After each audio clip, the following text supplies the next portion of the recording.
Okay. Uh, Welcome to all. Welcome, namaskar, good evening. Uh, we are meeting for the first time in this new year. So, Happy New Year to all. And our first speaker of 2025 is Dr. Bhanu Pratap. He is assistant professor in Lucknow University, faculty of law. He has um, He has earned his Ph.D. in law from University of Lucknow. He is the author of two books. First is an introduction to the International Court of Justice, and the second one is textbook on public international law, universal publications. And he is going to give a talk on the topic sovereignty and samprabhuta, a conceptual analysis of the two political traditions. It's not fully philosophical topic, but we will hear on the notion of sovereignty and the conceptual base of the contemporary polity. So on the poster, I have not taken all the uh, abstracts, so I will read the abstract first, and then we'll start our talk. Um, The notion of sovereignty is the conceptual base of the contemporary polity. Despite the forces of globalization and technology, sovereignty is here to stay for a long time. The discussion does not intend to provide a linear narration of the idea of sovereignty, but to analyze its structure to expose its inherent imperial characteristics. The present discussion wants to provide an exegetical analysis of sovereignty and frame it as an imperial gift of the West that the Asian, African, and Latin American states have reluctantly accepted. The present sovereignty system is useful for the Westphalian order, which made the European continent a site of perpetual strife. An argument will be made that Europe was prosperous in exporting its vision of the polity. This successful narration capturing was possible using mathematical, cartographic, and scientific tools. Western sovereignty made science its ally and an accomplice in colonizing the world. The European idea of making the world a spatial phenomenon converted the wondrous sights of the world into manageable administration entities. Apart from being an instrument of colonialism, Westphalian sovereignty was successful in subverting the indigenous political traditions. The Indian political system that used Samprabhuta as a peg was entirely obliterated by the European colonist. The world has changed irreversibly. In the discussion, an argument will be made that Samprabhuta and sovereignty are two different ways of administering.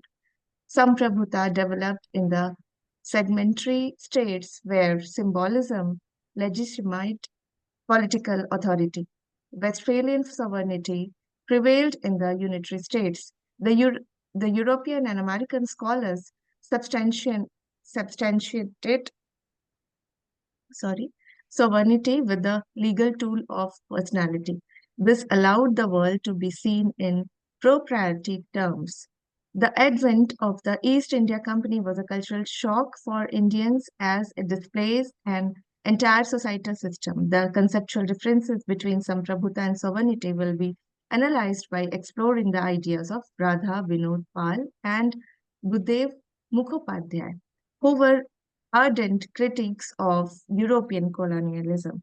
Further, the discussion will analyze Sukumar Sen and Priyanath Sen, scholars of Hindu law, who differentiated the Hindu polity from its Judeo-Christian counterpart. Yupinder Singh's views on the segmentary state will be discussed. An understanding of Bharat Mata, an epistemic counter to British imperialism, shall be furthered. The less discussed area of the acquiescence of the colonized will make an appearance while exploring the latest work of Swati Srivastav, Hybrid Sovereignty. So, uh, I'm stopping now and over to you, Dr. Bhanu Pratap. Uh, a very good evening to you, ma'am. First of all, I would like to thank Dr. Shipra Dikshit for giving me this wonderful opportunity to express my views on a very controversial topic, and that is the difference between sovereignty and samprabhuta, a narration of two political cultures. Now, the reason I chose this topic because of a recent event. A couple of months back, I had to deliver a lecture on constitutional law of India. And one of the administrators of that particular college insisted that we read the preamble of the constitution in Hindi. So while reciting the preamble, the term sovereign, I mean, the preamble says, we, the people of India, having solemnly resolved to constitute India into a sovereign. So the word sovereign was translated into Samprabhu. And then I pondered over the idea whether translation actually leads us to the true meaning of a word. Sovereign and Samprabhuta, I'll argue, are two different things because both of them are coming from two different legal cultures. They are coming from two different religious backgrounds. And we'll explore why the contemporary polity is based on the Westphalian sovereign system. I mean, irrespective of your legal culture, irrespective of the region of your continent, the perennial story of of the entire international polity is Westphalian sovereignty. So, be it India, be it Pakistan, be it Bhutan, be it USA, or be it any European Union country, all of them identify themselves as sovereigns. Now, sovereignty, I'll argue, is an out and out European construct. And this European construct was exported towards the colonies through the devices of imperialism. And not only was this narration exported, it had a curious effect of obliterating all the regional and parochial understanding of polity. So the Chinese and Japanese had their own version of sovereignty. India had its own version of sovereignty in form of Samprabhuta. But with the advent of colonialism and imperialism, these local narratives ceased to exist.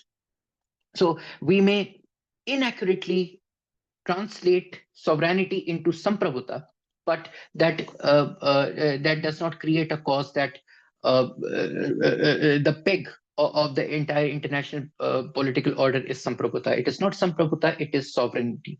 So how did the idea of sovereignty come into being? And how was it able to impede, how was it able to destroy all the local narrations of the indigenous polity? So, sovereignty, as we understand it today, is understood in Westphalian terms. That means the state is first and foremost understood as a legal person. It has certain rights, it has certain duties, it has certain powers, it has certain liabilities, and it has certain immunities. So, as far as the present polity is concerned, as far as the present international, for that matter, international polity for that matter is concerned, it interprets state as a legal person and interpreting political entities in terms of dual relations, in terms of legal personality, is the outstanding contribution of Westphalian sovereignty. Now, when we use the phrase Westphalian sovereignty, it simply means that the political sphere of life will dominate the private sphere of life, and there is concentration of power in one hand. The political order tries to dominate the social order of a particular country. And there is a vertical setup of government. So at the center, you have the government. The government is giving orders to its citizens, and they are obeying it habitually. So this is the basic construct by which all of us live, by which the entire international polity lives in form of sovereignty. And this is a given concept. It is taken for granted that each and every state is either sovereign or it has a right to become sovereign. Even the nation states that are fighting for their independence, be it Catalonian province, be it the Basque province, be it Tibet, all of them want sovereignty at the end. So sovereignty is a prize that almost every country, irrespective of their religious cultures, wants to attain. Now, there is so much of diversity around the world, but how come only one narrative of sovereignty has survived? There must have been a Chinese narrative, there must have been a Japanese narrative, there must have been an African narrative, there must have been an Islamic narrative, there must have been a Hindu narrative. But how come we interpret or make sense of a world only in terms of Westphalian sovereignty? So when we say Westphalian sovereignty, we are talking about the doctrine of non-intervention, we are talking about the non-use of force, we are talking about sovereign equality, and we are talking about the most potent aspect of Western international legal system, jurisdiction. So this is the well-settled system. Now, when we talk about the Western legal philosophy, we are bound to encounter three legal guarantees. Now, when I say legal guarantees, I simply mean that each and every student of law, each and every observer of law is bound to encounter these three variables in one form or the other. And these three variables are the Roman law, Westphalian system, and the Bretton Woods system. The present international polity and the present international legal system does not exist beyond this. So all these three uh, fixed narratives of Western legal philosophy have shaped our contemporary world. And recently, the critical school and the schools related to decolonization have started questioning uh, the obvious construct of Westphalian sovereignty. Now, if we interpret the term state as we know it, uh, the usual legal narrative is that a state is a political entity that is comprised of four elements: population, territory, government, and sovereignty. And any political entity that is able to fulfill these four requirements can call itself a state. Now, again, this is an aspect of the Westphalian tradition now being solidified under Article 1 of Montevideo Convention of Rights and Duties of State. But let's go beyond this. Westphalian sovereignty is not only about the assertion of jurisdiction, it is not only an assertion of non-use of force. It is not just an assertion about peaceful settlement of dispute. At the heart of Westphalian sovereignty lies an imperialist, methodical, mathematical, and mechanical construct that is now known as sovereignty. So the idea of sovereignty, as we know it today, its basis lie in imperialism, colonialism, domination. Now let's try and understand. International law was successful in creating a particular vision of the world.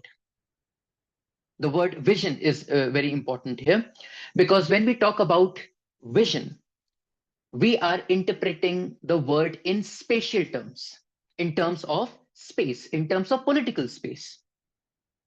Now, this given space is not a space in Kantian sense, it's not a tool of cognition, but the space, according to international law or according to Westphalian system, is a mathematical, technical, and posited political space. This space is not a natural occurring phenomena, it is a constructed phenomena. And this idea of space lies at the heart of international law. Because international law, with the help of sovereignty and jurisdiction, were able to create a political space, and this political space is now known as the world. And this political space is a specifically crafted, crafted vision, a vision that has been nurtured by mathematics, geometry, cartography, and colonial technology. Now, if international law or the world that we occupy is primarily a political space, then the very idea of political space was not a neutral concept. It was created for the subjugation. It was created as a result of imperialism. It was created as a result of colonialism. Now, imperialism and colonialism are not merely political factors. They are mechanical and mathematical constructs. Because imperialism and colonialism would not have been possible if there hadn't been the idea of cartography, if there hadn't been the idea of Western mathematics. Now, mathematics as such is interpreted as a universal, culturally free, valid, and abstract phenomena. Usually, we do not associate the idea of mathematics with colonialism. But if we see the point of view of maths, how it allows us to see, visualize, and observe things, we can see a subtle connection between mathematics and the project of imperialism upon which the nature of political space is made. Now, through imperialist education, the Western system of mathematics, the Greek system of mathematics, was able to subjugate the indigenous mathematical narratives of the colonized people. For example, in Papua New Guinea, there was an indigenous mathematical system which comprised of 600 cycle of numbers, not based on 10. The system of Papua New Guinea was based on knotted strings and beads, but slowly with the advent of Western mathematical education, this idea was phased out. If we contrast the indigenous notion of mathematics with Euclidean geometry, then we can clearly see that Western understanding of mathematics is atomistic, object-oriented, and spatial-oriented. So the Western idea of geometry is related to space. It wants to appropriate the natural world that we live in so that we can make a sense out of it. And this sense is primarily administrative and political. If we look at the Native American understanding of space, then according to the Native American understanding of space, space is something that cannot be divided or objectified. It is always in motion. It is always growing. It is organic in nature. But the Western understanding of mathematics has been employed in trade, administration, and education. The imperial nature of mathematics is corroborated by the English language, because English language is referent in nature. It refers to people and spaces. In other words, English language, just like mathematics, is location specific.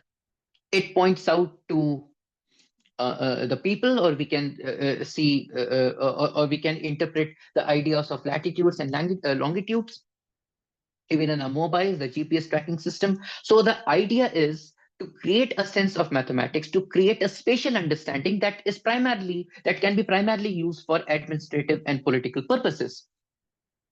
So in other words, we can say that the Western episteme of maths and language is location specific.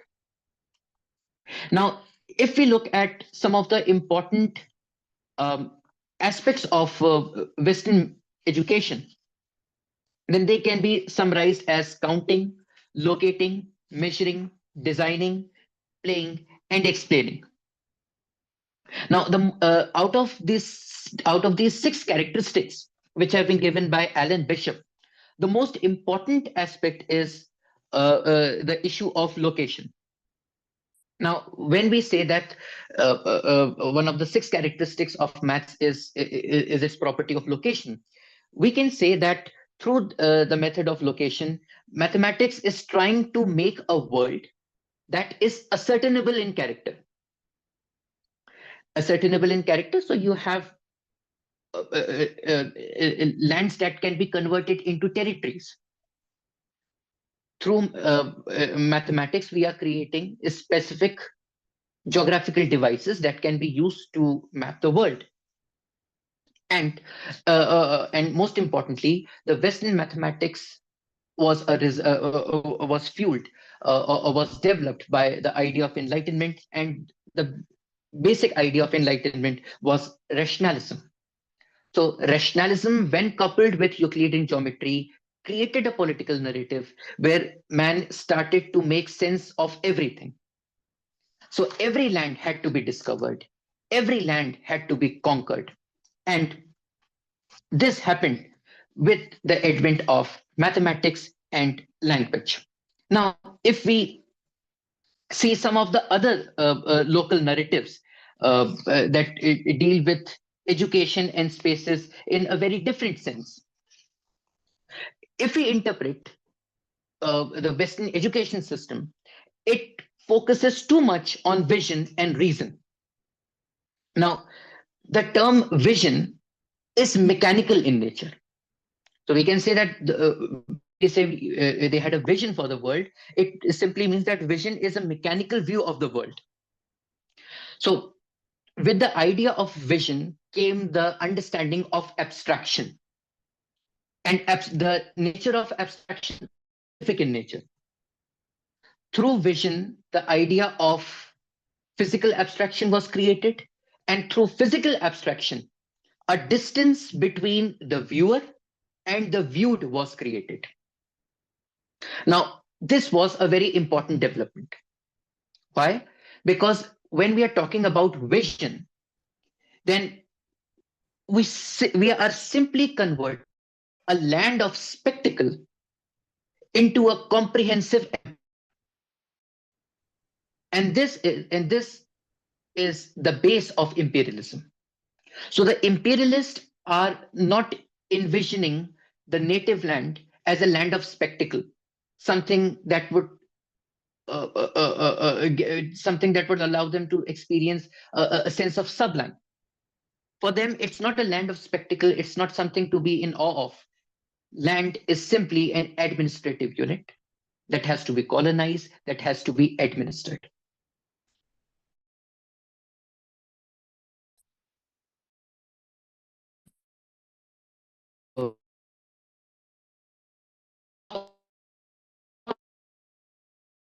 Dr. Bhanu? Hello? Hello? Hello, sir. You are interrupted? Am I audible? Yeah, audible, audible. Yes, Bhanu, but Audible. we could not hear you for a while. Yeah, Oh, for okay. last 2 minutes. Yeah, There was some connectivity issue. Okay. internet issue. Yeah, I'll just Sure. sum up what I just said. Yes. The point that I was trying to make, that Western mathematics, along with the reference specific nature of English language, it created vision of the world. Now, when we say vision, the term vision is mechanical in nature. It is trying to give a mechanical view of the world.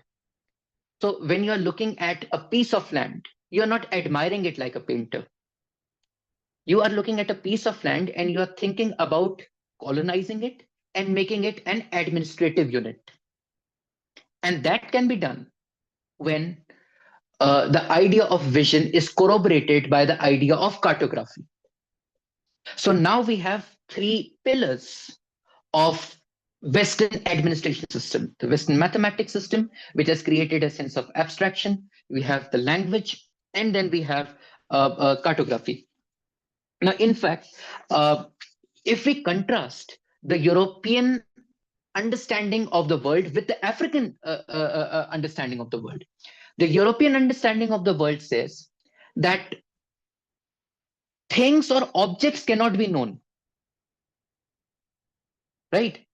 It is the human behavior that can be made predictable. The African understanding of the world is different.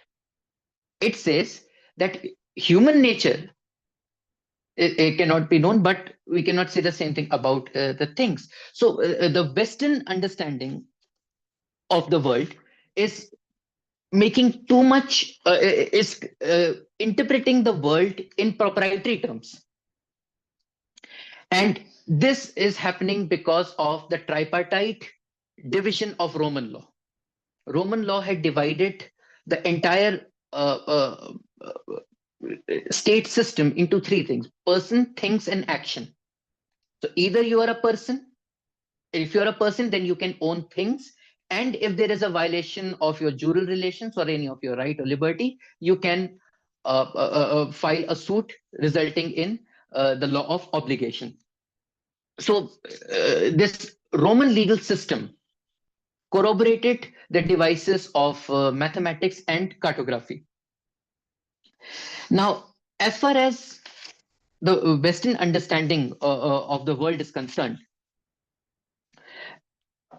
it manifested itself in forms of charts, maps, and cartography. Now, when the idea of cartography came into being,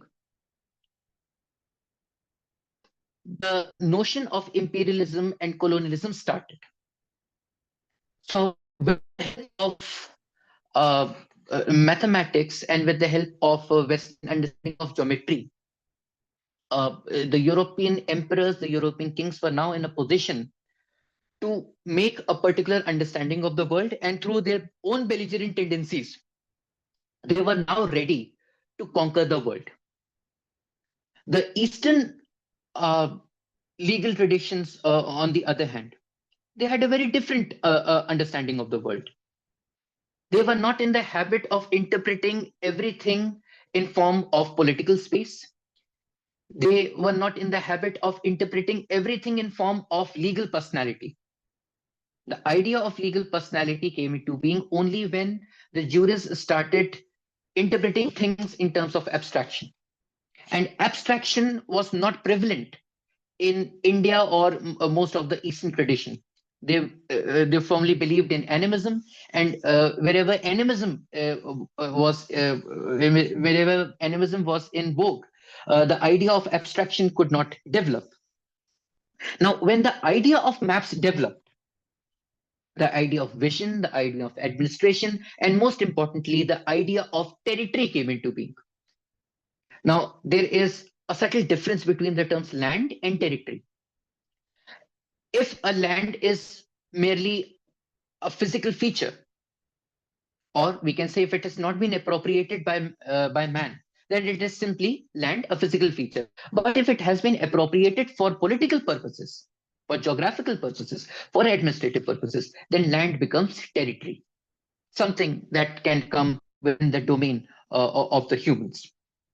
And I'll further explain how the idea of ownership and possession corroborated the imperialist idea.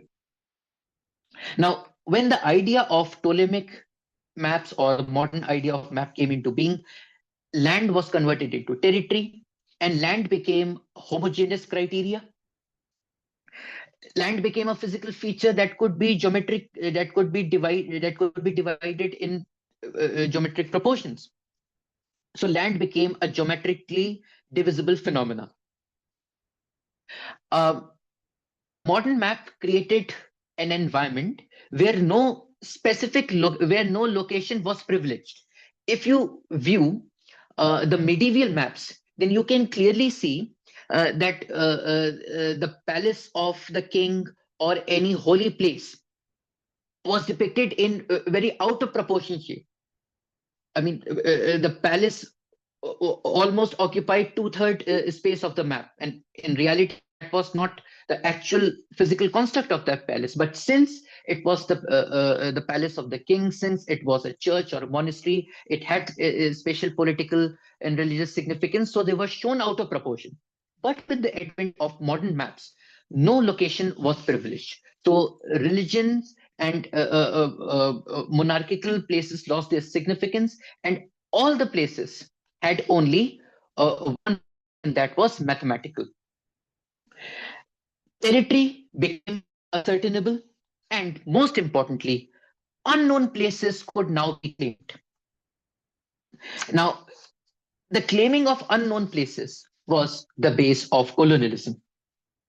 Now, when I say unknown places could be claimed, this can be explained through a legal device called res nullius. Now, res nullius simply meant that a property that belonged to no one, right? If there is an island that had not been discovered, then the country that discovered that island first became the administrator and owner of that particular island. So, if a claim, if a land was lying unexplored or was not discovered so far, then whichever country discovered the land first claimed its title over. And this happened because of the idea of res nullius and because of the idea of cartography. So what cartography is doing, cartography is making the world an ascertainable phenomena. World can be appropriated, it can be owned, it can be possessed, right? And even if you look at history of Germany and Italy, before their unification, they were viewed as cultural regions. After their unification, they became administrative regions. And the idea of modern cartography created feudal bonds and personal jurisdictions. So, as I've already stated, that no location was privileged, all the locations had same situation, same power on the map. One of the leading critical theorists of 21st century, Visa Kurki, has defined international law as an instance of cartographic violence. So international law, according to Visa Kurki, is not an objective neutral subject that is primarily aimed at peaceful settlement of dispute. The narration of international law is pinned or dominated by imperialism and colonialism, and imperialism and colonialism through mathematical and cartographic devices was able to create a narration of violence. So the international law as we know it today is primarily a European hegemonic narrative. And this narrative is becoming possible because the abstract concept of space is making the world a comprehensible, conceptualized, and explored phenomena. Now, if we look at the colonial project of the Europe, and if we look at the colonial project of Europeans, and if we look at their policy towards the New World, that is United States of America, we come across a very peculiar feature. Earlier, when people were being colonized in Asia and Africa, they were being colonized in a very different manner. They were being colonized through mechanical sense, they were being colonized through legal means, but they were not being displaced. So a European is coming into, let's say, an African or an Asian colony, either fighting or making them sign unfair treaty, but the people are not being displaced. When we look at the administration of Americas, the North America and South America, here for the very first time, people were being displaced, people were being removed, and that is where we see the classical case of the annihilation of the Native American tribes, where the US government, the US Supreme Court, through legal means, were able to change the status of the people. The imperialism, I mean, the imperialism was being practiced not only by the Europeans, but also by the Americans. And the American imperialism had a distinct legal flavor to it. So there were no outstanding wars, but people were being subjugated through legal means. If you refer to the works of Kunal Parker, then he said that American imperialism is an instance where the native people were being made foreigner and the foreigners became citizens.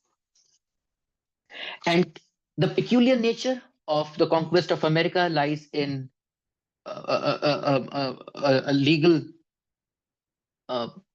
a device called doctrine of discovery. Now, the idea of doctrine of discovery is very simple.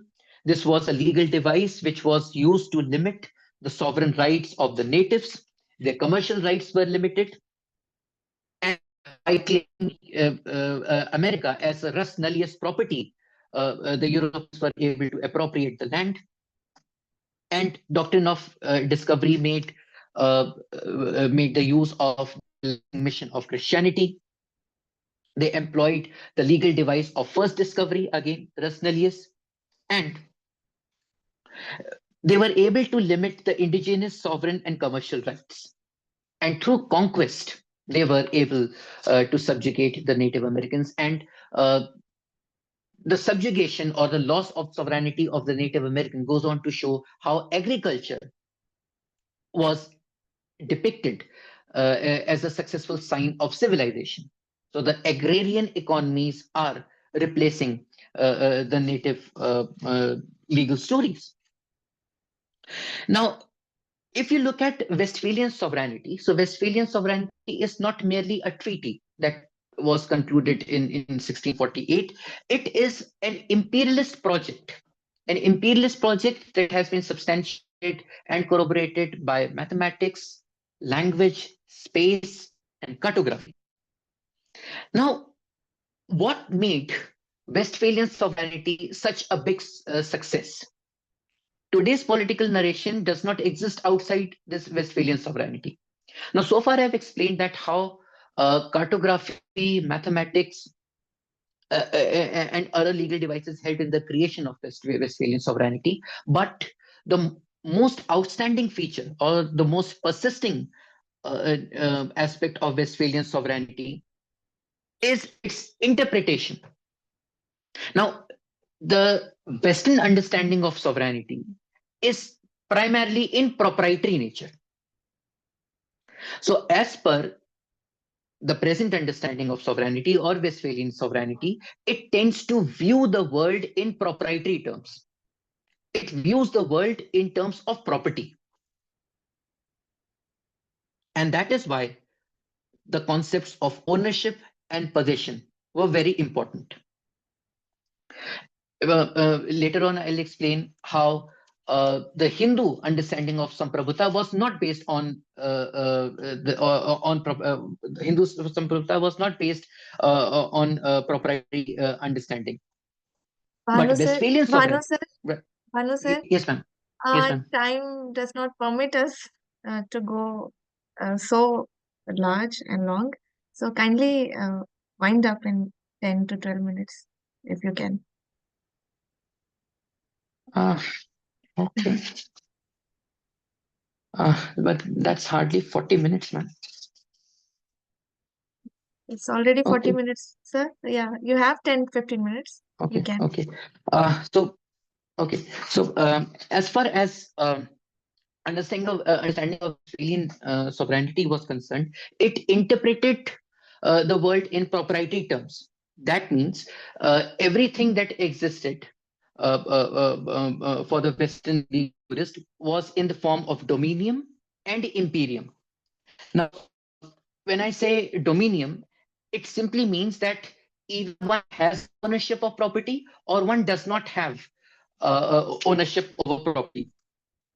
And this happened because of a particular device of Roman law called the quiritory sense of property. Quiritory sense of property simply meant that property was perpetual in nature. A proprietor or the owner had the right to use property. He had the right to enjoy the fruits of the property and had the right to dispose his property as he wanted. Now, if we look at the Western understanding of sovereignty, it tends to view land, spaces, and people in terms of property.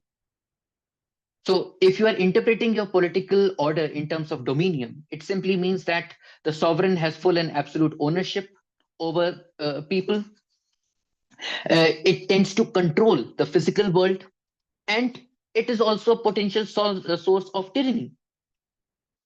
Now, if we look at the Hindu law of property, then Hindu law of property was very different from that of its Roman counterpart, because the Hindu law of property was based on something that is called swatva. Now, in Hindu property jurisprudence, a social person is fractured. In Western legal philosophy, everything is being done for the person. Society is working for the person, but in Hindu jurisprudence, a person is socially fractured. Apart from being an individual, he has to perform various social duties. So the act of the individual is social, and he is not defined solely through jural relations. So the modes of property of the acquisition in Hindu law, that is inheritance, purchase, and partition, they are catering not only to the cause of the individual, but also the society. So according to the Hindu school of property, that is Mitakshara school of property, property is a worldly affair, but its incidents, its consequences are social. The theological context of individual property is kul, not the individual. And individual's right to ownership is subject to the rights of a joint family. Property in Hindu law is a material symbol of the household. So the very idea, the very base of Hindu jurisprudence and the Western jurisprudence were very different. Now, when we talk about Samprabhuta was not based on the idea of property. And if we look at the term Samprabhuta, the term Prabhu can be seen clearly. Now, when we talk about Samprabhuta, it was not completely secular like its Westphalian counterpart. Samprabhuta created a political order through symbolism. So Samprabhuta relied on various religious symbols, and these religious symbols were created to construct a religious political narrative. We can say that Samprabhuta was practiced in states who were going through a phase of post-secularism where there was no clear separation between religion and politics. So the kind of sovereignty that we have seen in the Westphalian system, that was primarily contingent in nature. Sovereignty in the Westphalian system is emerging against religion. But the same thing cannot be said in the Indian system, because Samprabhuta is relying on religious symbols for its manifestation. And Samprabhuta can also be known as graded sovereignty. Recently, Caleb Simmons, Upinder Singh, and Professor Appadurai, they have narrated Samprabhuta in a very different way. They have called Samprabhuta as devotional sovereignty. Now, if you see devotional and sovereignty, in the Western understanding, the term devotion and sovereignty cannot coexist, because there is for the Western jurist, there is nothing devotional about sovereignty. Sovereignty is about secular world. But as far as the ancient Indian legal tradition was concerned, there was no division per se between religion and politics. Even the kings derived their sovereignty from the gods, and this sovereignty, or this Samprabhuta, was realized through various rituals. For example, if there was a lagna in divine worship, or if people felt that they were without a god, they would worship Indra. And if the king was not having a successor, then he would worship his local god. Then if a son was born, then it was said that the sovereignty was being graded through God. So sovereignty was being received not through proprietary terms, not through methods of contestation, but through gods or a divine being. And this gave birth to a unique concept called geoflesh, or sacred geography. Now, this idea of sacred geography became prevalent, or became prominent with the advent of Krishnaraj Vodeyar. Now, Krishnaraj Vodeyar was appointed as the administrator of Mysore by East India Company in the year 1799. Before the coming of the East India Company, he was the king.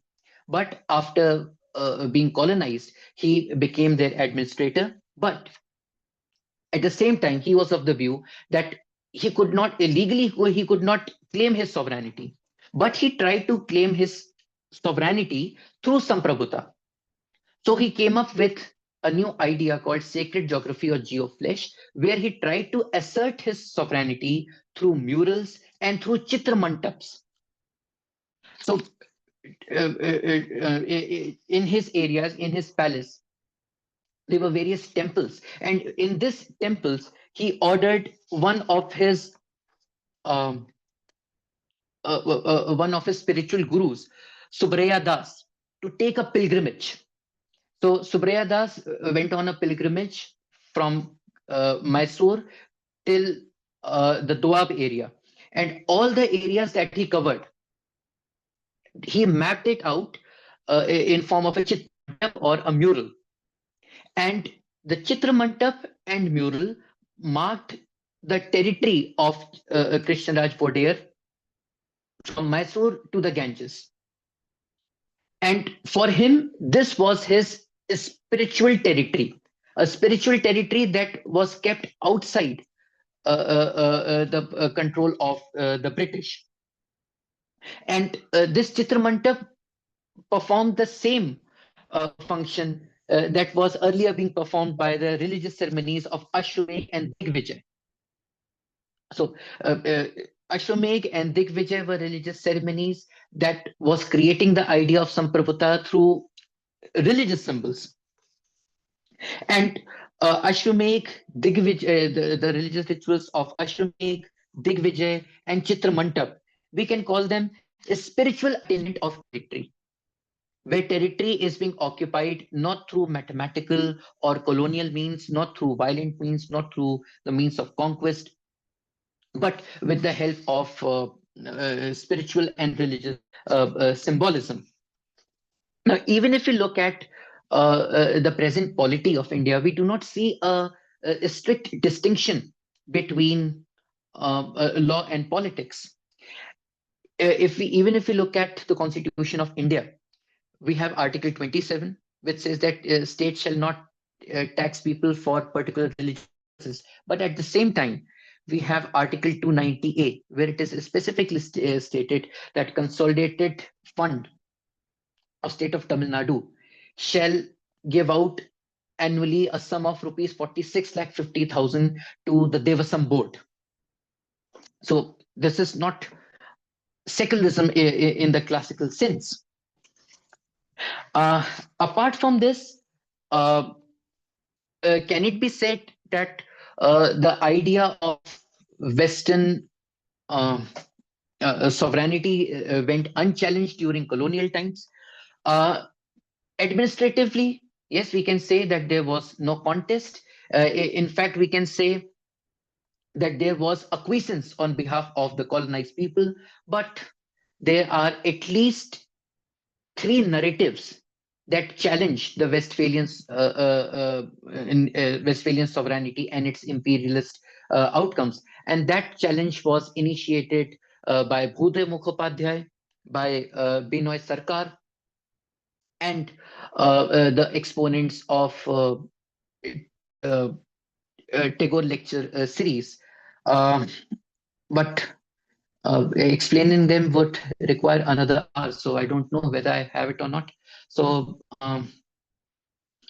should I sum it up, ma'am, or should I explain them in Sir, form of kindly summarize that.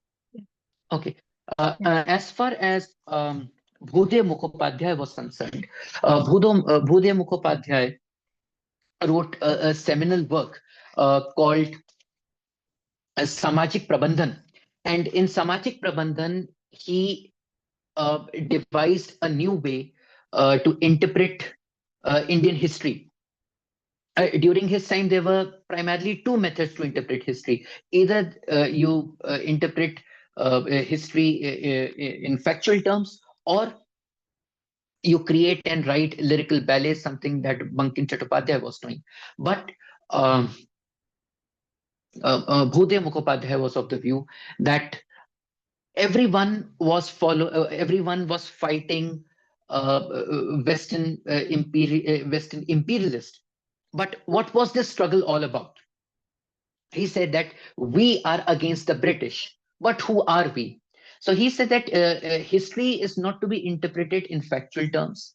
History is not to be interpreted to create a sense of jingoism or to create a sense of nationalism. History shall be used to create a sense of reflection so that people know who they actually are. So if we are saying that we are Bharatiya, then how are we Bharatiya? What is that sense of unity that can bind us? So, through his work, he said that history is a moment of reflection, and he created or he talked about a unique concept called Swajati. And through the concept of Swajati, he uh, interpreted the ideas of customs in a very different way. He was of the view that customs and religion have a transcendent aspect to it. Unlike the Western construct, we cannot say that culture and customs have been created by humans and they can be changed by them. Humans themselves are conditioned by culture and customs. So we have to understand the geographical space that we have occupied. We have to understand the culture that we have come to occupy. So through the idea of Swajati, through the idea of reflection, he tried to create a sense of unity between Hindus and Muslims. And he said he also coined a particular term which went by Swaha Sukh Dukh. So the happiness of one member of the community was the happiness of the other member of the community. The sorrow of one member of the community was the sorrow of all the members of the community. So that was one aspect of interpreting, that was one way of criticizing Western sovereignty. And as far as Binoy Sarkar was concerned, Binoy Sarkar was highly influenced by the ideas of Hegel. And he said that just like the European counterparts, the youth of India should also adopt an aggressive attitude towards war. Peace is not to be understood as a manageable administrative concept. War understood and interpreted in a dialectical process. Both of them occur in a cyclical process. So if we are to practice peace or ahimsa for a very long period of time, we would stagnate ourselves.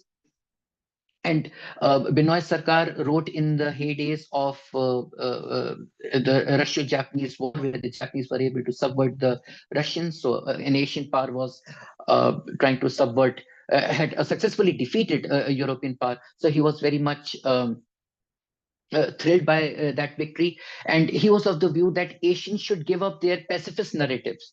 So we should give up the idea that we are coming from the land of Buddha, we are coming from the land of Ashok. We should recognize our own belligerent tendencies. And was of the view that Asian people had been as belligerent as the Europeans.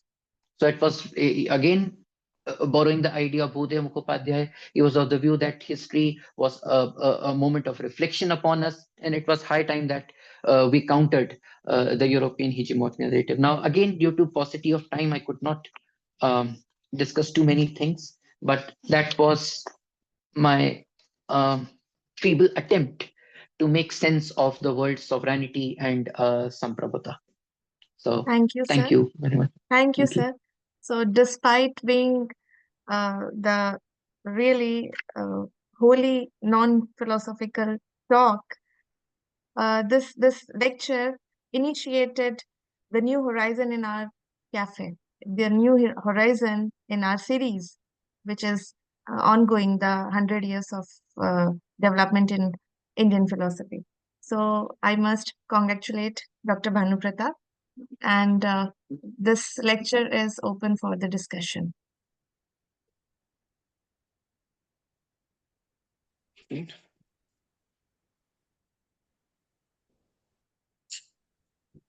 if anybody has any query. Hello, am I Hello. audible? Yes, you are, sir. Yeah.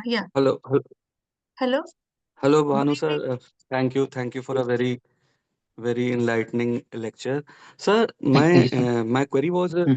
when you mentioned that the Mitakshara view of ownership and the rights of ownership, but when Hmm. we see the Dayabhag school's concept of ownership, Right, and that is very individualistic in nature, and the son right. by birth does not get the right to inherit the property. So don't you think Hmm.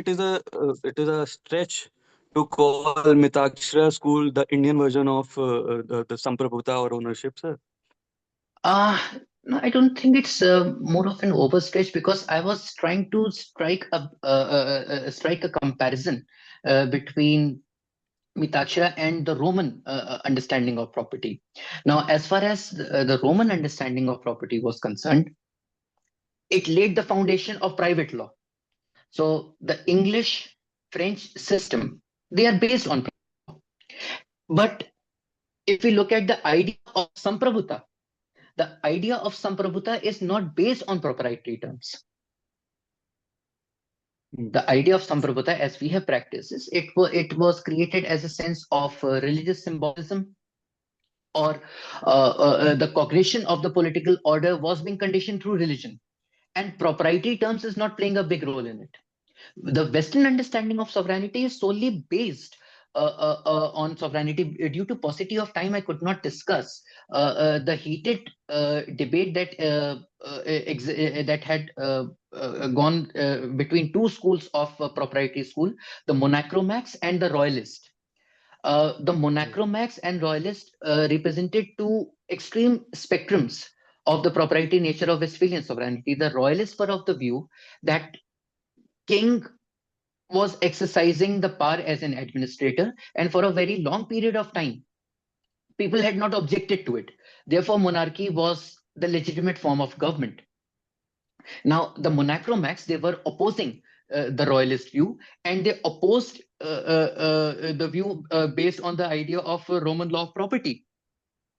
The Monachromax said that in Roman law, we have something called usucapio. Now, usucapio simply means कि if a thing is lying unclaimed, you ascertain your claim over it until unless the real owner comes by. That means you're merely in possession, you're merely in custody. So mere possession will not give you the title.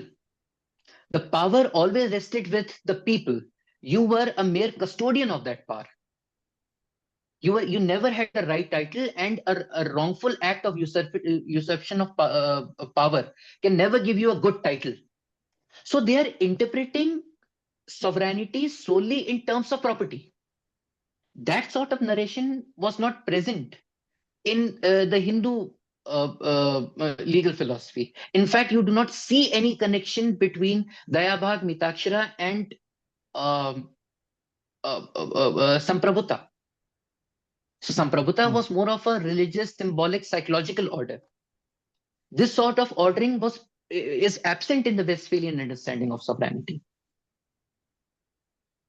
Even today, when we talk about sovereignty, we are for sovereignty means territory, your claim on a title. जैसे अगर अभी आप उसमें आप देखें कि कश्मीर किसका है, बलूचिस्तान किसका है, the understanding of the polity is in terms of property. This sort of narration was not present in any of the Eastern legal tradition. Even Chinese, Japanese legal tradition were also based on religious symbolism, something that Ernst Kessler had said. Right. Thank you, sir. Thank you, sir. Alok Tandon sir is here. Alok sir. I am. Oh, thank you very much, Bhanuji. It is Thank you so much, sir. it is something beyond all of us. We should go through a workshop Yes, sir. under you, Definitely. so we can understand the whole difference between the legal philosophies of Eastern and Western thought. But somehow or other, as a layman, I would Yes, sir. like to ask you What is your take on this? The thing is that okay, there will be a difference between the idea of sovereignty in Eastern and Western legal philosophy. But which one is relevant now? We are long way ahead Right. from that religious symbolism. Right. We have Right, sir. faced the Enlightenment. We have Right. created a constitution based more or less on the modern understanding and Enlightenment Right. understanding of our values.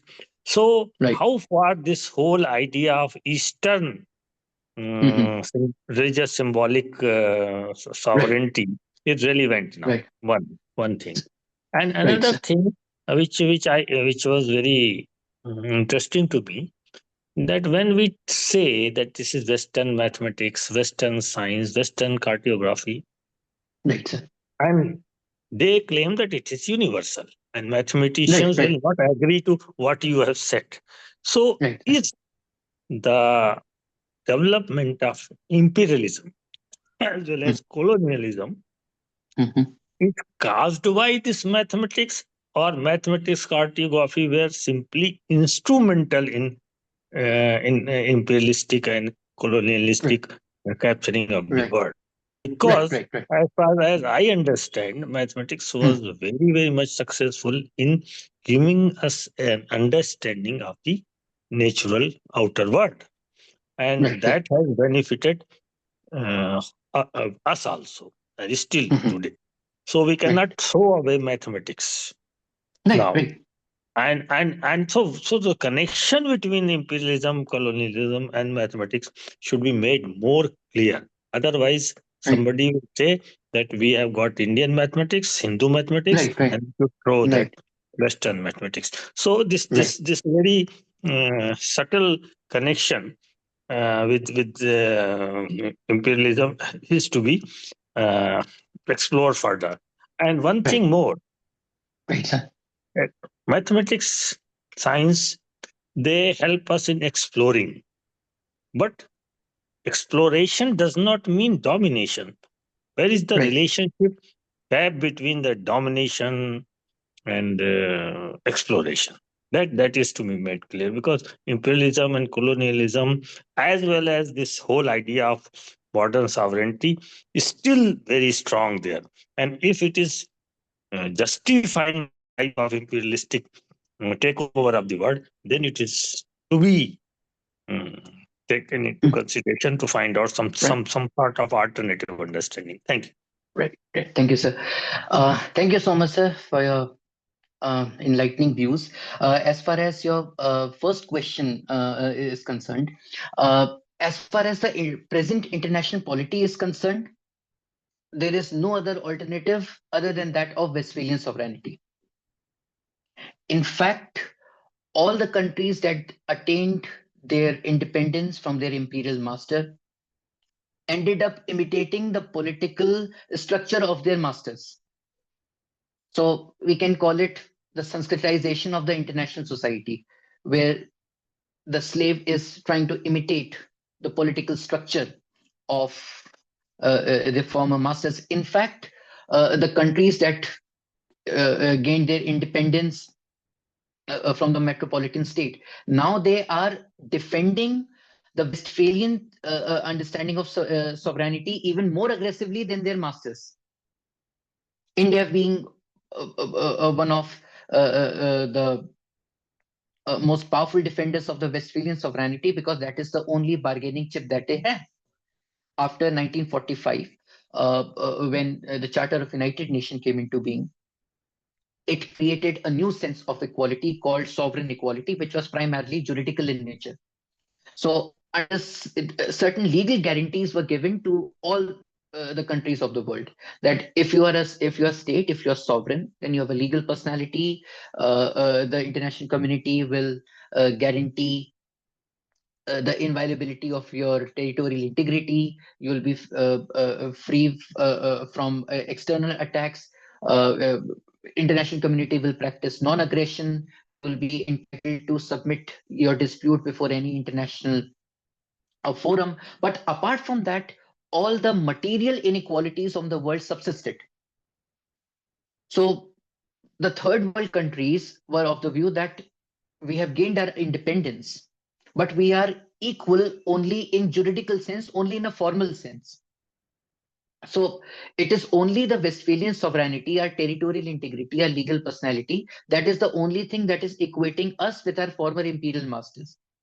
So because of this, because of the because of the disparity in the past system, the colonized countries became the defenders of the Westphalian system. In fact, even if you observe the statements of our Minister of External Affairs, he is an ardent and passionate defender of Westphalian sovereignty. And that is exactly what I'm trying to say, that the world has changed irreversibly. And that is the magic of Westphalian sovereignty. It was able to convince the world, and it has convinced the world, that even as we speak, there is no other political legal narrative apart from Westphalian sovereignty. If we want to reconceptualize the entire system, we'll have to reconceptualize the entire international political order. And as far as I'll come to your third question first. As far as the idea of discovery was concerned, there were certain non-political aspect to it, but Europeans and Americans used it for political purposes. And here I would like to cite the example of East India Company. So East India Company was a private undertaking. And recently, Dr. Swati Srivastava from Purdue University has written a seminal work called Hybrid Sovereignty. She has argued that the trading companies who used navigation as an excuse to colonize the world, these private undertakings, the Dutch East Indies Company and East India Company, who adopted various sailing routes to come to India and other countries, they started behaving like sovereign states. Take the classical case of East India Company. East India Company from 1670 onwards is explicitly stating that their affairs would not be administered by the Mughal sovereign. From 1670 onwards, from the time Gerald Ongier is being appointed as the administrator of Bombay, they are having their own courts. They are creating mayor courts. And India is a unique example where imperialism is coming in judicial form. So the conquest of India was not a case of political imperialism, it was a case of judicial imperialism, because India was colonized through judicial means. It was a case of judicial acquiescence. And that's exactly what the trading East India Company and the Dutch East India Company did. They used the idea of discovery and navigation to legally subjugate the people of to legally subjugate the native Indians. You can also go through a very infamous case in Indian legal history, the trial of Raja Nand Kumar. Raja Nand Kumar was an official of the Nawab of Bengal, and he is being prosecuted by an English court, and he was charged with forgery, and he was sentenced to, and he was given capital punishment for committing an act of forgery, and he was being prosecuted under English law. So discovery and navigation were used as imperial tool by the private undertakings. As far as the imperialist nature of mathematics is concerned, the cartographers, particularly East India Company, when cartography was introduced in 1770, India was converted from being a land of spectacle to a land of vision. So through cartography, boundaries could be created. Through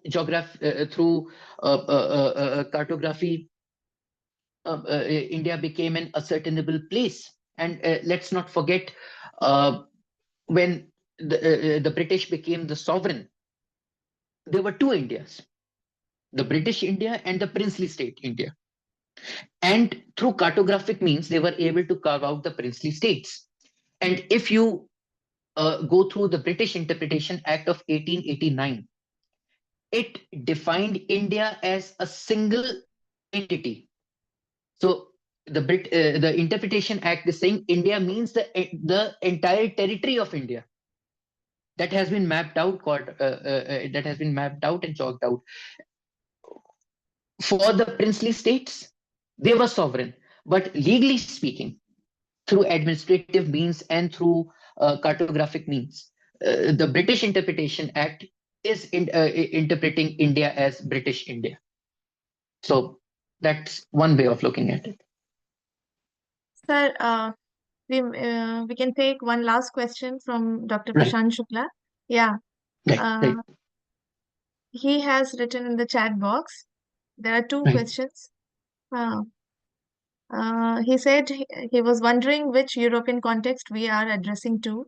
Isn't the same melting pot or salad ball theory or mosaic perspective applicable there? And second one is, when the Aussies demand sustaining the Queen rule despite being autonomous, what does it mean in this context?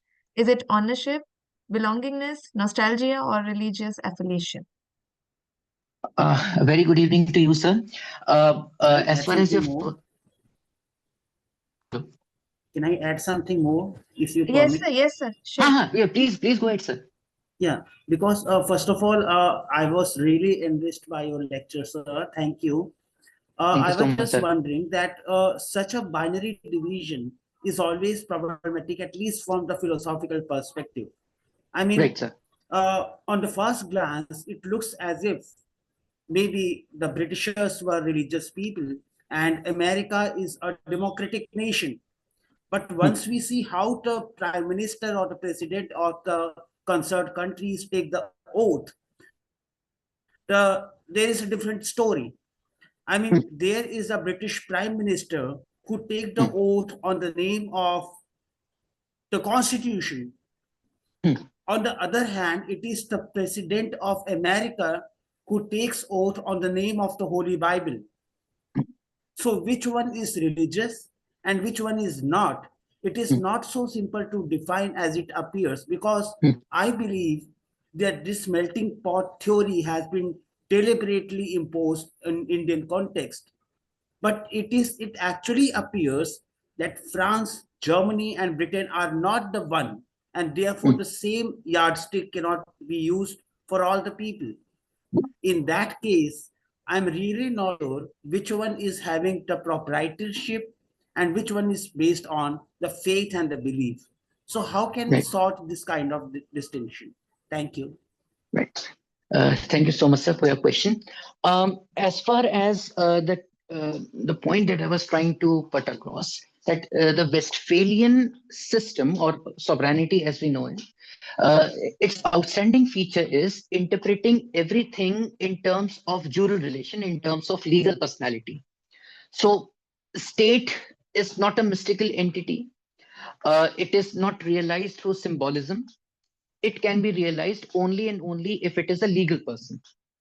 That means if you have certain rights, if you have certain liberties, if you have power. And these jural relations can be realized only if you are sovereign. And if we analyze the ideas of Roman law, because our contemporary understanding of sovereignty is based on Roman law. Roman law as such did not develop a separate narrative of public law. They were primarily dealing with private law. So when the French Huguenots or the French royalists came into prominence, especially John Borden, then they borrowed the Roman idea of proprietary law and superimposed it on the state. And during medieval times, there were two jurists, Bardolus of Sesfrato and Azor. They were able to incorporate two devices of Roman proprietary law, that is imperium and dominium. So dominion means absolute ownership over a thing. And if you have absolute ownership over a thing, then you have certain powers. So if you have absolute unqualified ownership over something, then automatically you have powers, and this power can be exercised. So this power came to be known in the form of imperium. So now you have dominion, you have imperium, you have absolute unqualified right to property, and you have power as a result of it. So again, we can see the combination of proprietary relation and dual relation. And this idea was uh, transferred to the idea of sovereignty, and this is how uh, the monarchs, the kings justified their idea of sovereignty, because we can say that sovereignty was a usufruct or a byproduct of secularism. And this idea of secularism, this idea of combining Roman property law with the power of the king, this was nurtured by secular legal universities that came into prominence in 12th century, particularly University of Bologna. And these universities were reacting against the Catholic indoctrination of education. So they were a reaction against religious orthodoxy or the incorporation of religion in secular education. So legal philosophy or the political philosophy is primarily contentious in nature. So there is a contest between them. As far as the taking of oath is concerned, taking the oath of Bible, there is no constitutional foundation. Even if you're not taking the oath, right? If you're not taking the oath, if you, they can also take an oath on an affidavit. They can also take an oath on the Constitution. That will not deprive them of their political office. So religious oath as such is not an essential part of the Constitution. In fact, in many of the states in United States of America, religious instructions are not incorporated in education. So they tend to keep the two things separate to a certain extent.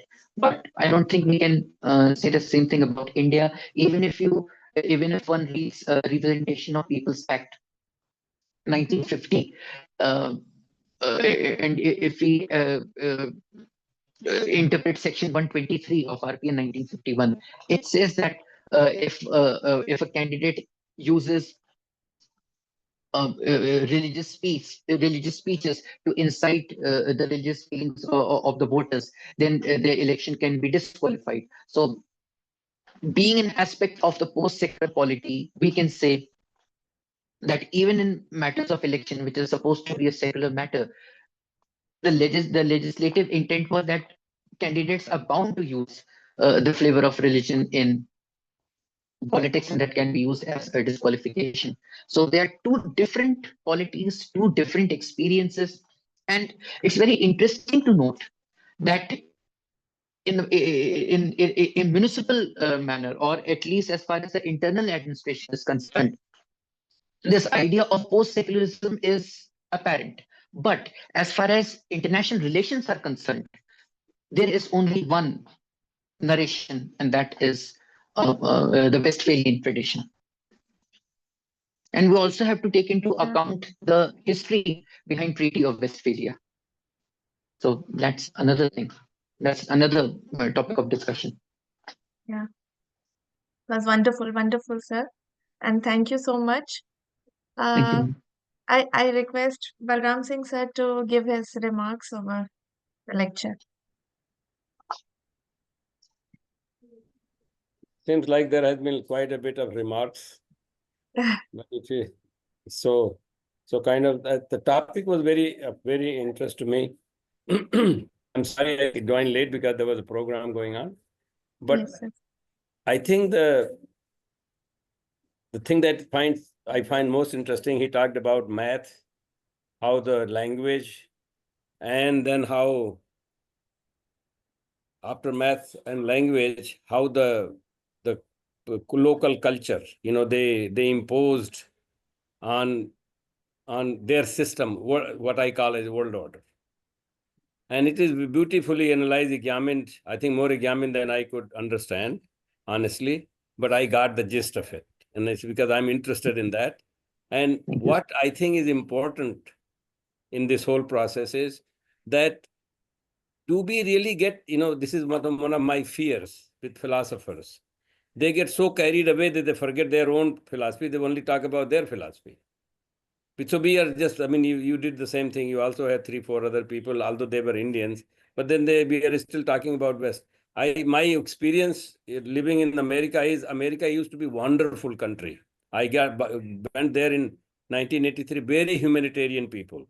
But since they started fighting with Russians, they acquired a lot of characteristics of Russians. Because if you fight with somebody, you have to know everything that they know. And is it a legitimate feeling that maybe talking too much about them without having our own system in place, are we becoming enslaved mentally, thinking so much all the time about them that we kind of become like them? And this is what I saw happening in America. So my only comment is, especially for you all young people who want to, scholars, who want to make a difference. I have told this to Sipra and other people who have been working with us.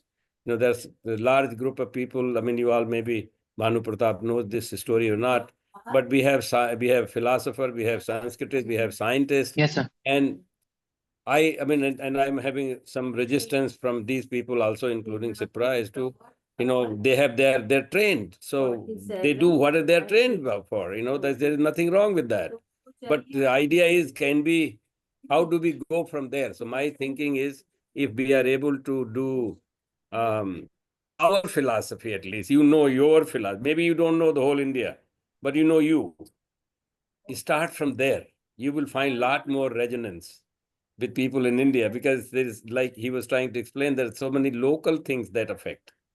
So if you have, like, I mean, I give this example, here right now is evening, and if I were present from India, it will be saying, "Good morning, sir." Let's see, sorry, they will say good evening, even though it's good morning for me. I mean, I know you are wishing me, but you are wishing according to you. The same way, if you import something from America, everything becomes that. And I think unless you sit or stand strongly on your own feet, it is very dangerous to only eventually, knowingly, unknowingly, intentionally, unintentionally, acquire it, and it becomes part of it becomes an ingredient of our own thoughts. So India में जो विवेक कहते थे ना, we need to have that discernment content all the time. Be aware what we are talking about is for this region, not to make it our great mind into very sophisticated presentation or idea. We should have ourselves very दूध का दूध पानी का पानी. ये हरदम याद रहना चाहिए. सरस्वती माता के वाहन है, इसीलिए वाहन है कि दूध का दूध पानी का पानी हरदम होना चाहिए. फिर whatever you want to talk about दूध is fine, whatever you want to talk about पानी is fine. So this, I heard, and I heard up your conversation with others, and I find it to be very, very, very useful. Thank you so much. Not only for analyzing it very detailed, giving examples, but also it gives person like me then understanding what needs to be done in the future. And I'm going to force people like Sipra. They're going to be forced. They got their, Sipra got another people, and I don't mean really force, mean they're really not forcing, intellectually forcing. Because intellectually you ask questions. So many questions came, and I was, I think Alok Mohanji, Alok Tandon, sorry. Alok Tandon is here. He was saying that, for me, but he says, I'm not an expert. I mean, he is an expert. We always look for people like that. So when we get a comment from people like that, questions like that, then, and of course, once you, young scholar, if Sipra knows that I'm going to ask her question, and we created a system where philosophers are making presentation to scientists. Right. Yeah. So then they have to be prepared. And that's the idea. If I didn't have students who asked me questions, who did not question my thinking, I won't be a good scientist. The students have to ask questions. So I think if you expose yourself to students who are kind of very naive, and to those people who are like very high and they have already idea and they're going to put their idea into their frame. I think it's wonderful to have something like this philosophy cafe for that region, if nothing else. So thank you, Absolutely, sir. Ipra, and thank you, Bhanu Thank Pratap. you, sir. Thank you so much. Thank for you, that. sir. Thank you so much, sir. Thank you so much. Sir, Dr. Bhanu has visited our institute on 16th November. He was one of the panelists in panel discussion on In World which one? Philosophy Day. Sir, 16th November symposium, one-day symposium. Oh, and I was there. No, sir, you were not there. Oh, okay. So I'm Ashma glad. sir and all Otherwise, of us. I was thinking Yeah. I'm forgetting, but I'm glad that I wasn't there, so that's why I didn't see it. You were Wonderful. there in virtual world. You In virtual virtually world were. is artificial, Ipra. Uska kaun sunta hai? Real is real. Okay, very good. Thank you. Interesting. Thank you, sir. Thank you. Yeah, Thank you, Bhanu sir. Thank you. And Thank you so much, ma'am. Thank you so much. thank you. Thank you, sir. So we'll meet on 21st of February with new speaker, probably on the pure philosophy concept, and we'll go ahead of this concepts, this conceptualization of 100 years of development in Indian philosophy. And see you all. Namaste. Bye.